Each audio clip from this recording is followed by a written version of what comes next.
created to have some fun together, sharing and singing. So, join and enjoy. Our love for opera brings us together. Thanks for being with us in this trip. Very young. But before this duet, she has already confronted that all her beauty is gone. If you're familiar with that aria, it is Addio del Passato, in where she says bye to the past, and she remembers everything she has lost, and one of the things she has lost is Alfredo. We jumped from the first to the third, and it is in the second where they were happy, at least for the very first 2 minutes, because right after that, everything starts to go wrong. But at least we had the chance of hearing that Violetta could be happy. No longer she is. Now she's sick. She's lonely. Alfredo left her. Of course, she made her. She made him leave her on the agreement with Mr. Giorgio Germont. That's complicated. We are not explaining. But at this point in time, she's been alone, knowing that she's about to die, and suddenly, She lost her fortune yeah, she lost. trying to get to recover her health. So she basically has nothing. It is, in fact, when you see it on stage, one really feels Violetta's pain. And Yeah. Alfredo left her thinking that she didn't love her anymore. But what he really didn't know throughout those days is that she continued to love him. So when he gets Yeah. back, it is when this duet starts. Of course, he already knows she's in pain. Of course, he already knows she's about to die. Of course, she's not willing to accept it. But just imagine that you were forced to leave the woman you loved, and now that you are coming back, you find that she's about to die. I mean, that would be that is an immense pain, so difficult to bear. And in the middle of that immense tragedy, because Verdi really took it on Violetta, he really was cruel on making her suffer. And remember that some people say that it has some biographic content, making reference to her Giuseppina Streponi, the somehow the love of his life. Of course, talking about Giuseppina Streponi is takes another 20 minutes because she's a very interesting character with influence in Verdi's life. But somehow people say that he dedicated this opera to Giuseppina just to honor her for all the pain she had to suffer being with Verdi. So I think I shouldn't be explaining anymore because now I feel it very deeply, and I will not be able to sing anything. Right. What would you like to add?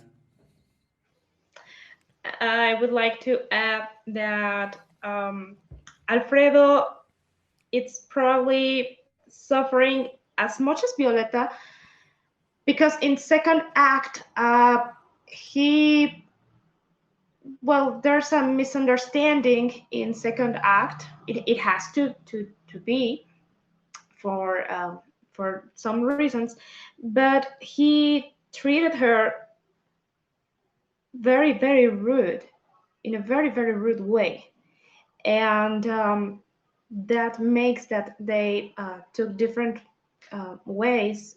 They got aparted, and now that he knows the truth, tries to approaches her again, and they have like 5 minutes to spend together. So I can't imagine what he's feeling. We thought about Violetta and how she lost everything, but finally she finds now some relief for the chance to be with the love of her life again. But what about Alfredo? She lost her, and he lost her. He treated her like crap, and now there's no way to rectify, to correct that way and be together. It has to feel terrible. Yeah, I have to agree with that. And it is very interesting that those thoughts on the role of a tenor come from a soprano because I have never thought it that way myself. I have always given so much thought on Violetta and I had never thought of Alfredo, but thanks for sharing. Now I can see it from a different perspective that I had not considered. But it is true. Now he has to be alive, keeping that memory of hers. Remember also that at the end, when she says, "Prendi queste l'immagine dei miei passati giorni." You see when she's delivering this to him to for you to be able to remember me. How can you Be find happy. I won't be here anymore. I'll be taking care from heaven. And I bless you both. Oh God.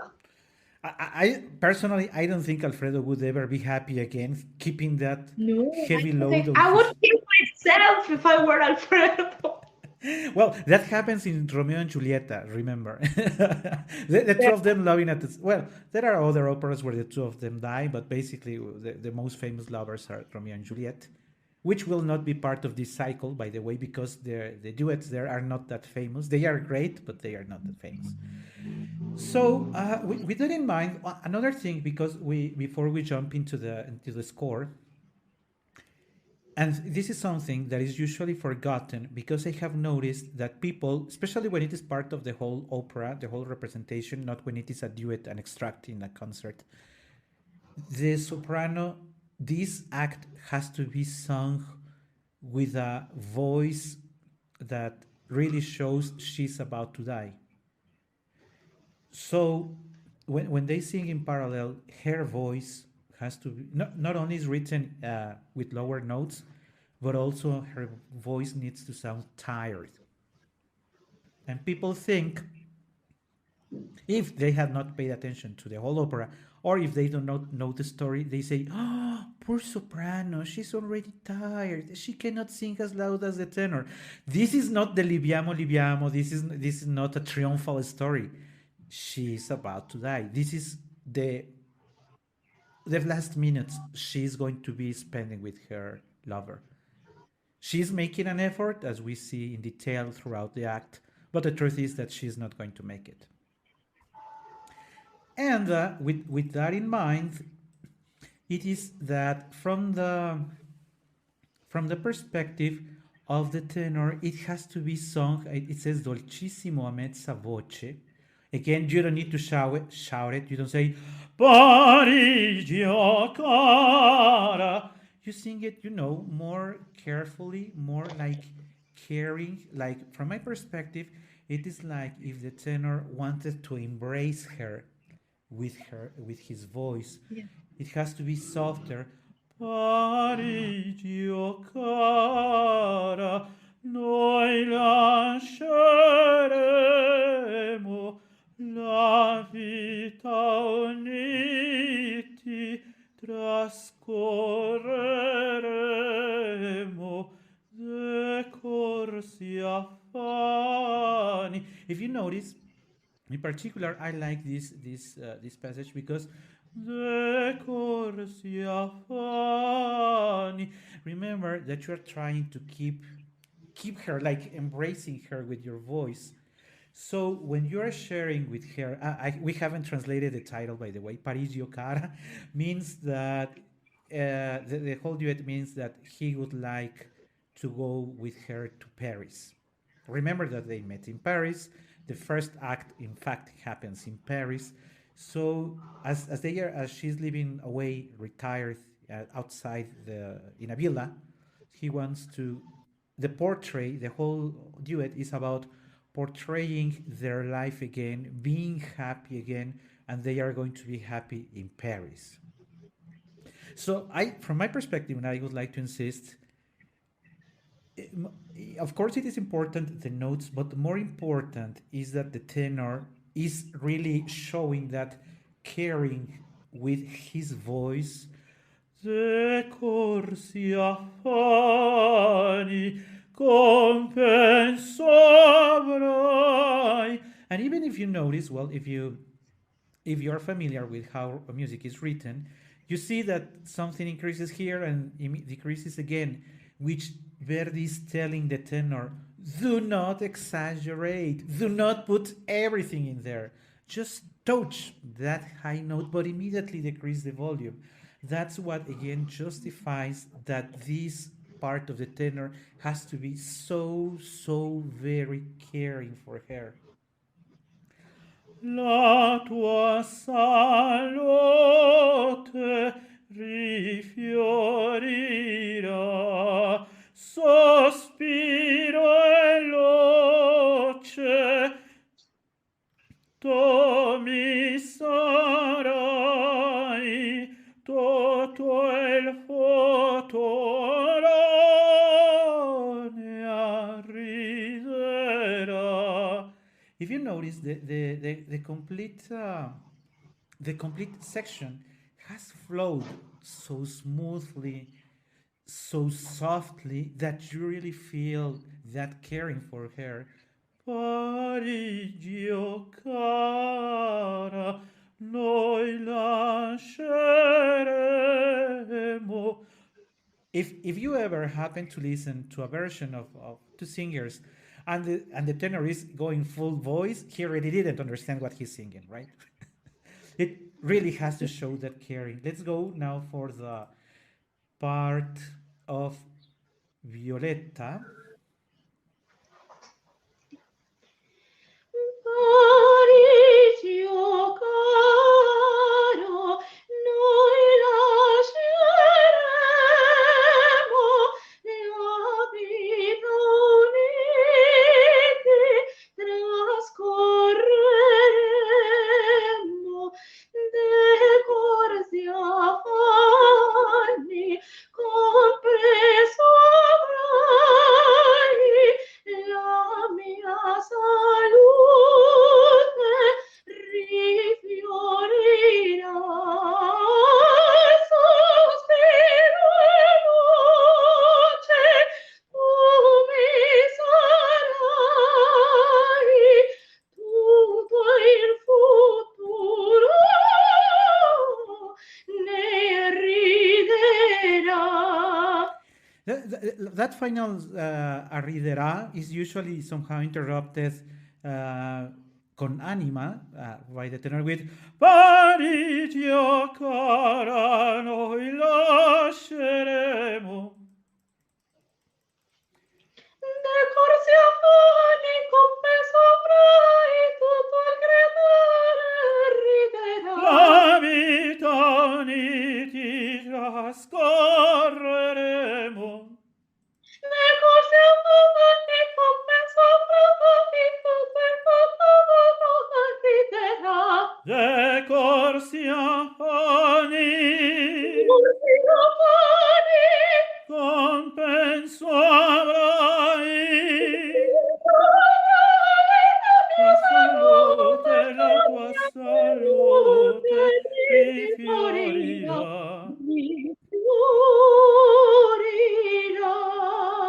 Let me make a pause there because we need to mention that the duet is usually not sung complete. Here comes a section that, in fact, I don't think I have ever heard it complete. The whole section is usually cut. We explained that in a previous program also sometimes. At the end, we also need to consider not only that the melody may feel repetitive at some point, but let's keep in mind that Violetta has been singing for a good number of hours already. So besides that she must show that she's tired, the soprano is actually tired. She has been singing most of the time. And let's remember that it's not the most easiest thing in the world to sing with that line and that loud. It might sound like a contradiction. Well, if you're tired, it is easier to sing so quietly. Well, it's not, because let's remember that you have to use much more air. You have to use much more your diaphragm, and you have to use that air to move your voice through. Sometimes it is easier to sing loud and yell than sing in this way. At the end of the opera, it's like kind of criminal. Yeah, and not only remember that she has been singing for hours, but also remember that for some stage directors, they also make her sing lying on a bed or on a very uncomfortable position. So Yeah, that's right. that adds to the difficulty. And I also wanted to mention before we continued something that besides the melody also being very lovely, being the reason why people love this duet also, the part of the soprano with this and I don't know how to call it. How do we call it in English? How can we call that section of yours in English? We'll have a reward for our suffering. Yeah, but what I meant is that these short remarked notes that one may think that she's happy again, recalling maybe the first act of La Traviata, but she is not happy. She is not. Even though you may find these notes very bright, remember that she's about to die, so she doesn't have that brightness and that volume. She doesn't know. She still has the hope that she will go to the doctor. Now that Alfredo is beside her, she thinks that she will have the strength again to recover, and she realizes that she's not recovering. Oh God. And please don't mention that, because that's one of the parts of the opera that also it also most of the times almost makes me cry. You know, when she gets up and she says that she wants to go out right after this duet, and she says grandio non posso, and she says I cannot do it even if she wants it, even if Alfredo has returned, and that she thought that would be enough to go back to her life. It is not. She has to face it. So when you have all that in your mind, you see how difficult it is to go through this duet when everything is falling apart, really. But let's go back to the duet. As I was telling you, it is usually omitted because they play again with this part of Paris, io cara, noi lasceremo. Sì, noi lasceremo. La vita uniti trascorreremo.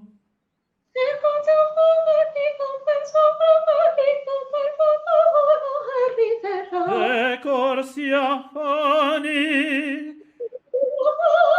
compenso avrai.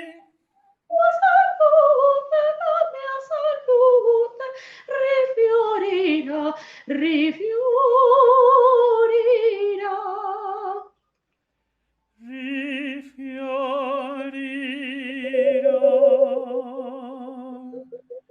E corsi affani.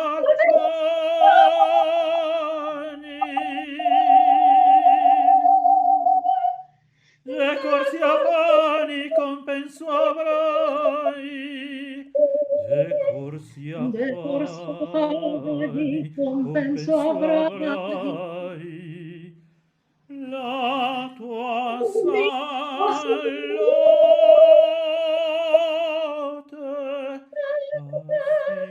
si Ah, sì.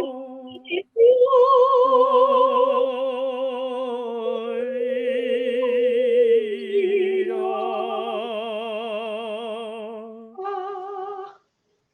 Right after that is where it comes the scene that we were just sharing, the "Ah non più a un tempio Alfredo andiamo, dal tuo ritorno grazie rendiamo." But she knows that this is, well, she's about to learn that it is actually not going to happen. But and you know what I like it when two fellow singers are singing this Parigi Cara on stage is when they finish "La tua salute si rifiorirà, si rifiorirà."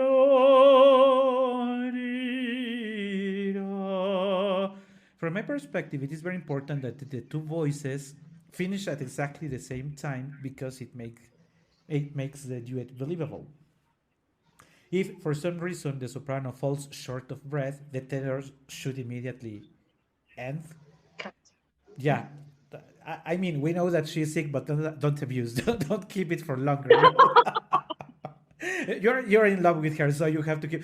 I wanted to mention because I was watching recently one of the very famous performances of two of the most famous singers of the past 4 decades. And I noticed that for some reason it was the other way. The tenor fell a little short in breath, but the soprano kept going. And I told him, No, you don't have to do that. besides not being believable because you're the one who is about to die, it it really doesn't make sense that you are making plans together and at the end we're really not making plans together. I'm just planning on showing off my voice. Yeah. And I don't know personally because of the of this all this content in the words. If I had to lean towards any of these two duets, I would lean towards Parigi or Cara. Yeah, so would I. The only thing is that for you maybe it's not your tesitura, so but you can do it on stage, right? I think that I can sound like a 12 years old Violetta and no one will care about. Yeah, that could possibly be the case. But you could enjoy the first act. Yeah, totally. Now I think that you can take this role and effort not in this technique sense when you push your instrument and your voice to the limit, but you can take care with the color and do a good work. Maybe I will be Violetta someday. Yeah. I think that Violetta, well, of course, you know you're a soprano. So you know that Violetta is the role every soprano wants to sing because you know you will be applauded insanely at the end of the opera. You wanna be Violetta too. Everybody wants to be Violetta. Well, I would Everybody like to wants be to be. Giorgio Germont. You know that I like the cruel guys, and Giorgio Germont in the second act is just a very miserable guy. You hate it. If it's well played, you will hate it. Yeah, yeah. In fact, you succeed if you are hated. If you're not hated, you were not a good Giorgio Germont. So you really have to do. That's And yeah. maybe we could wrap up by saying that people used to say, adding to what you just mentioned, that people say that Violetta is written for three different sopranos, that you need a very light coloratura soprano in the first act, a very lyrical one in the second, and a dramatic one for the third. From my perspective, that is an exaggeration. What you need to have is a soprano with a well developed voice who is comfortable Yeah. with her ornaments, comfortable with her central voice, and comfortable with putting some dark or some expression for the final act. So, Yeah, I think it has to do with your intention, with what you try to say, and probably I will never sound like Maria Callas in the drama meaning, in the color sense, but you can impress it to your voice, to your sound. Yeah. yeah, and you know there are many famous tenors that do not like to sing Traviata because they know that all the applause will go to the soprano. So, say, why invest my time when they will be only applauding her? So usually, I don't mean bad, but people know that usually when there is a traviata, la traviata is usually a very consummate soprano, and the tenor is usually not that strong, because tenors at the same level of famous of maturity of the voice usually do not accept to be the secondary role, because even though they are the couple of La Traviata, the truth is that Alfredo is always Yeah. secondary to her. So It's kind of when a girl marries a king, she becomes a queen.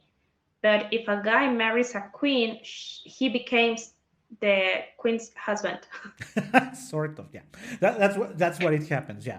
So that's the case for these two duets that we wanted to share with you today. For next week, we are already preparing our content for next week, and truth is that I have not decided. So you will see, you will be able to witness now what will Katia vote for. So her vote here will decide what are the two melodies that we are bringing next week. You have to choose, Katia. Okay. We have the two main areas from La Boheme, of course, Si mi chiamano Mimi and Che gelida manina. That is option one. And we have, on the other hand, the hyper famous Barbero di Siviglia. And we have, of course, the introduction of Il Barbiero. Largo factotum de la città, largo. And of course, we have Rosina's aria. So, which one you choose for next program? You choose, yeah. Oh God. Oh my God. Oh my God. Il Barbero. Okay, we'll go for Il Barbero. Again, with the. But I want to be Figaro. Oh, I cannot be Rosina, so. you, you will have to be the two of them.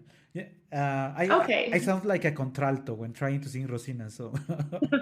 but let's remember that in fact Rossini wrote for sort of a dark mezzo because he Yeah. was in love with a woman who had a tessitura. So what can we do? He was a composer. He can do whatever he does. And we're wrapping Yeah. today's program. I feel weird that we are wrapping with not a melody because I got used to having some singing to wrap up. So that's why I feel weird today. I'm not sure if you, Katia, would like to sing something so we can wrap up and I don't feel weird.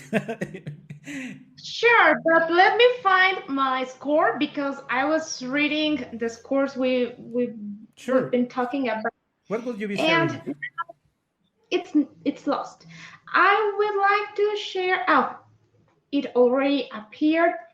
Adio del passato. Okay, let's go for that. Thank you.